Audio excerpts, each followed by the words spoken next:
యెహోవా పర్వతమునకు ఎక్కదగిన వాడేవాడు, ఆయన పరిశుద్ధ స్థలంలో నివసింపదగిన వాడేవాడు. ఆయన పరిశుద్ధ స్థలం అంటే సామాన్యమైనది కాదు, ఆయన పర్వతం అంటే సామాన్యమైనది కాదు. యెహోవా పర్వతమునకు ఎక్కదగిన వాడెవడు, ఆయన పరిశుద్ధ స్థలంలో నివసింపదగిన వాడేవాడు. గమనించండి, బైబిల్ ఏం సెలవిస్తుందంటే శ్రేష్టమైన మాట చెబుతుంది దేవుని బిడ్డలారా. 24 కీర్తన 4వ వాక్యంలో, వ్యర్థమైన దాని యందు మనసు పెట్టకయు, కపటముగా ప్రమాణము చేయకయు, నిర్దోషమైన చేతులను శుద్ధమైన హృదయము కలిగిన వాడే పరిశుద్ధ స్థలములో నివసించువాడు.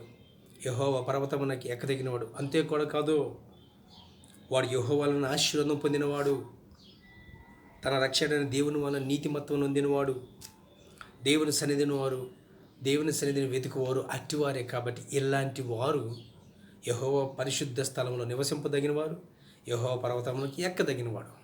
ఈరోజు నువ్వు ఈ వాక్యమును నువ్వు ఇచ్చినావు.